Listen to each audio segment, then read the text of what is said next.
वन्य प्राणी। भारत में 90,000 जीवों की प्रजातियां पाई जाती हैं। भारत में 90,000 प्रकार के जानवर पाए जाते हैं और 2,000 प्रकार पक्षियों के प्रकार हैं। 2,000 इनकी 2,000 प्रकार की पक्षियां भारत में पाई जाती हैं। सोचिए इतनी विविधता भरी है भारत में जानवरों और पक्षियों के मामले में। 2,000 पक्षियों की प्रजातियां पाई जाती हैं जो विश्व का 13% है। 2,000 प्रजातियां पक्षियों का विश्व की पक्षियों का 13% है। यहाँ यानी भारत में 2,546 मछलियों की प्रजातियां पाई जाती हैं जो पूरे विश्व में जितनी मछलियां पाई जाती हैं उसका 12% है। यानी 2,546 प्रकार की मछलियां भारत में पाई जाती हैं। विश्व का 5 से 8 उभयचरी सरीसृप तथा स्तनधारी भारत में पाए जाते हैं। उभयचरी क्या होते हैं?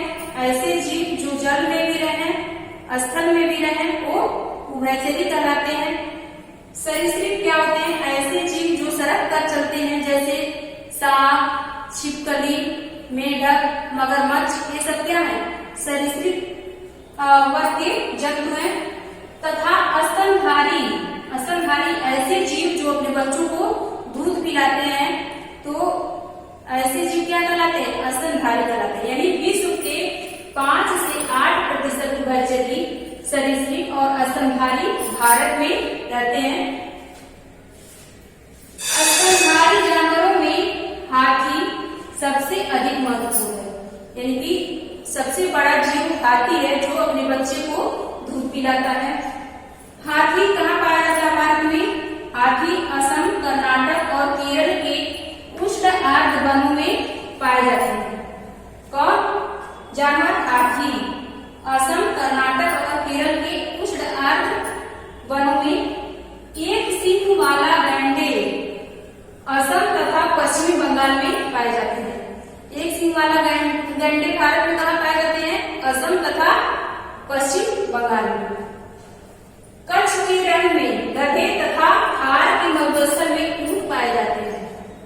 कच्छ के रण में, भारत के कच्छ के रण में गधे तथा थार के मरुस्थल में ऊंट पाए जाते हैं। इसके अलावा भैंस, नीलगाय, चौसिंघा, छोटा मृग और बंदरों की अनेक प्रजातियां भारत में पाई जाती हैं।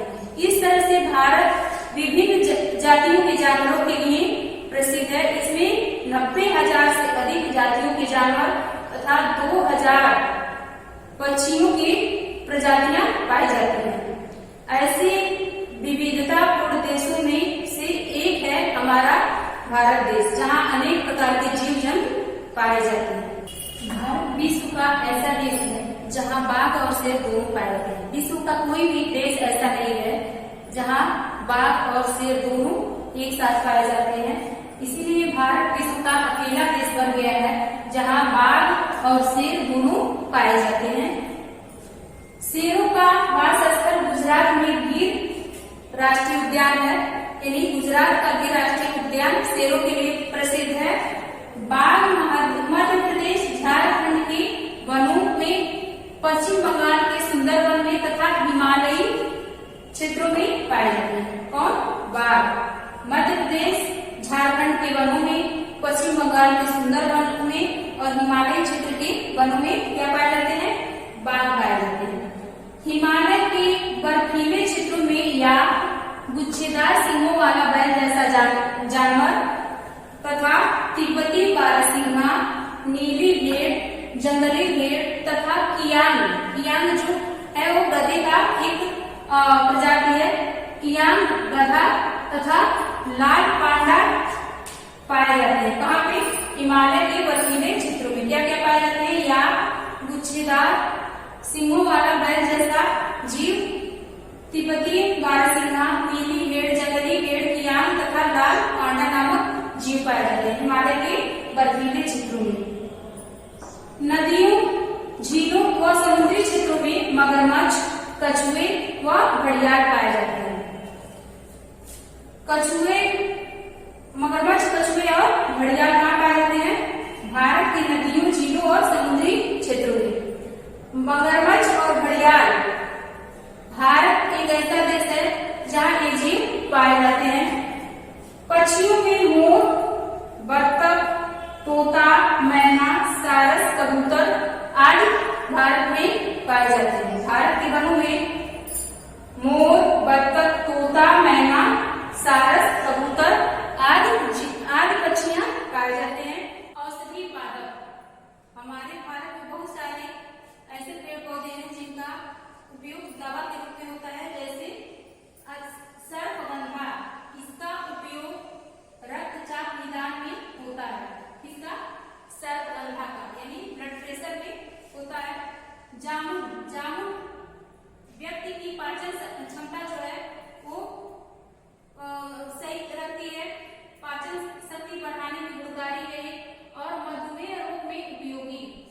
जामुन का उपयोग अगर शुगर के मरीज खाते हैं तो उनका शुगर कंट्रोल में रहता है। अर्जुन के पत्तों का रस कान दर्द के इलाज के लिए उपयोगी है। इसका अर्जुन के जो कोमल पत्ते होते हैं अर्जुन नामक पेड़ के, उनका रस अगर कान दर्द कर रहा है तो उसमें डाला जाए तो वो कंट्रोल होता है।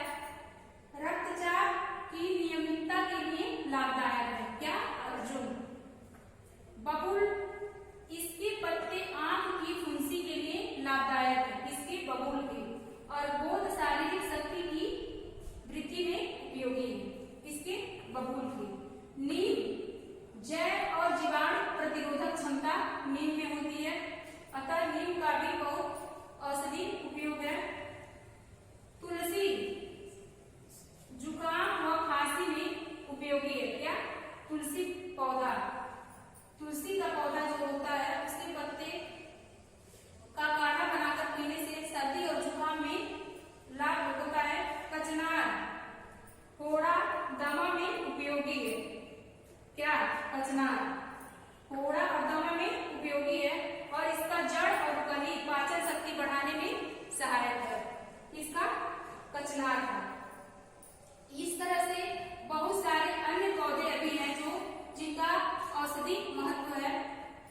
भारत में प्राचीन काल में आयुर्वेद में जंगली जो वनस्पतियां होती है उन्हीं से औषधियां तैयार की जाती थी और उन्हीं का उपयोग किया जाता था। वनस्पतियों और वन्य प्राणियों से लाभ। वनस्पतियों और वन्य प्राणियों से बहुत अधिक लाभ है। हमारा जीवन जो है वो अप्रत्यक्ष रूप से वनस्पतियों और जीवों पर ही निर्भर है। हमने अपनी फसलें जैव विविध पर्यावरण से जुड़े। प्रकृति में जितने भी पेड़ पौधे वनस्पतियां हैं उनसे हमने अपने उपयोग की फसलों को चुन लिया है। औषधीय पादपों का प्रयोग कर उसका चुनाव किया है और ऐसे पौधे जो औषधीय रूप में उपयोगी है उनका भी चुनाव हमने प्रकृति से कर लिया है। जानवरों से दूध, मांस, अंडे प्राप्त होते हैं। इसके साथ साथ जानवरों से बोझा ढोना, कृषि कार्य तथा यातायात के साधनों के रूप में भी जानवर बहुत ही सहायक सिद्ध हुए हैं।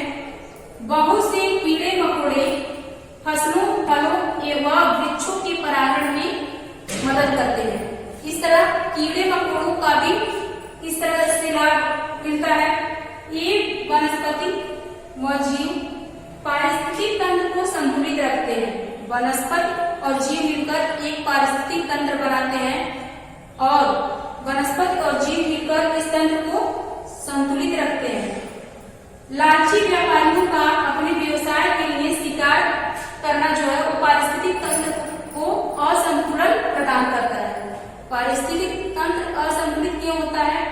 क्योंकि जो लालची व्यापारी हैं वो अपने व्यापार में लाभ के लिए जानवरों का शिकार करते हैं, जिससे बहुत सारे जानवर लुप्त होते जा रहे हैं और बहुत सारे पक्षियां लुप्त होते गए हैं।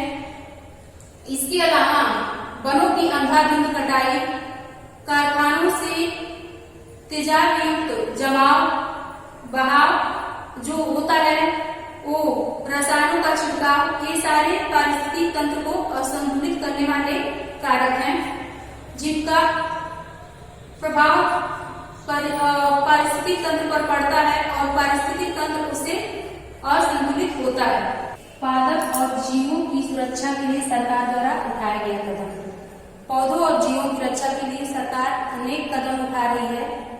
क्यों? क्योंकि बहुत सारे जानवर, बहुत सारे पौधे विलुप्त होते जा रहे हैं, जिनको संरक्षण की आवश्यकता है। और भारत सरकार इसके लिए बहुत ही महत्वपूर्ण कदम उठा रही है। पादपों और जीवों की रक्षा के लिए 18 जैव मंडल निचय की व्यवस्था की गई है, जिसमें पौधे प्राकृतिक ढंग से पौधे और जीव रह सकते हैं इन जीव मंडल निचय में। ये क्या है? जीव मंडल निचय पादपों और जीवों के संरक्षण के लिए, प्राकृतिक ढंग से विकास करने के लिए इनको कुछ क्षेत्र सरकार द्वारा संरक्षित कर दिए गए हैं। उसे क्या कहते हैं? जैव मंडल निचय कहते हैं। हमारे देश भारत में कुल 18 जैव मंडल निचय हैं। पहला सुंदरवन जो पश्चिम बंगाल में है, सिमलीपाल, कच्छ, मन्नार की खाड़ी, दिहांग दिबांग, ठंडा रेगिस्तान, नीलगिरी, डिब्रू साइखोवा, पन्ना, नागरेक, कंचनजुंगा, ग्रेट निकोबार, पंचमढ़ी, शेष अचलम, नंदा देवी, अगस्त मलाई, मानस और अचल कमर जो कि अमरकंटक में है। यानी 18 जैव मंडल सरकार के द्वारा स्थापित किए गए हैं, जहां जीव अपना प्राकृतिक ढंग से जीव और पादप अपना विकास कर सकते हैं। इन जीवों को संरक्षण प्रदान करने के लिए, पादपों को संरक्षण प्रदान करने के लिए ये जैव मंडल निचय स्थापित किए गए हैं। इसके द्वारा भारत सरकार के द्वारा, जो भारत के विभिन्न क्षेत्रों में हैं। जीवों और पादपों के संरक्षण के लिए सरकार द्वारा उठाए गए कदम हम लोग पढ़ रहे हैं। इसमें जीव मंडल निचय के बारे में हम लोग पढ़े हैं, जो सरकार द्वारा स्थापित किया गया प्राकृतिक वातावरण है, जिसमें जीव और पादप अपना प्राकृतिक ढंग से विकास कर सकते हैं। उसे क्या कहते हैं? जीव मंडल निचय। और पूरे भारत देश में 18 जीव मंडल निचय हैं। कितने हैं? 18 हैं। 1992 ईस्वी में सरकार पादप उद्यानों को वित्तीय मतलब धन संबंधी सहयोग देने की तथा तकनीकी सहायता देने की योजना बनाई। किसको? पादप उद्यान को। सेब संरक्षण, गैंडा संरक्षण, भारतीय भैंसा संरक्षण तथा पारिस्थितिक तंत्र के संतुलन के लिए कई योजनाएं बनी हैं। सरकार द्वारा जो जानवरों की जो जातियां विलुप्त हो रही हैं, उनके संरक्षण के लिए सरकार नियम बना रही है। और पारिस्थितिक तंत्र में संतुलन स्थापित करने के लिए भी सरकार हर संभव कोशिश कर रही है, जिससे पारिस्थितिक तंत्र को संतुलित किया जा सके। 103 नेशनल पार्क, 535 वन्य प्राणी उद्यान और कई चिड़ियाघर राष्ट्र की पादप और जीव संपत्ति की रक्षा के लिए बनाए गए हैं। कौन बनाए हैं? भारतीय सरकार। 103 नेशनल पार्क है, 535 वन्य प्राणी उद्यान है, यानी कि 535 ऐसे अभयारण्य है जिसमें वन पादप भी हैं और प्राणी भी हैं, और कई चिड़ियाघर राष्ट्र की पादप और जीव संपत्ति की रक्षा के लिए भारतीय सरकार द्वारा बनाए गए हैं। यानी भारतीय सरकार पादपों की जो जातियां विलुप्त हो रही हैं या जीवों की जो जातियां विलुप्त हो रही हैं, उनके संरक्षण के लिए बहुत सारे कार्य कर रही हैं और बहुत सारे नेशनल पार्क, वन्य प्राणी अभयारण्य आदि स्थापित कर रही है। इसके लिए जीवों की रक्षा और उनके संरक्षण के लिए तथा पादपों की संरक्षण के लिए। पादप का मतलब होता है वनस्पति, पेड़ आदि।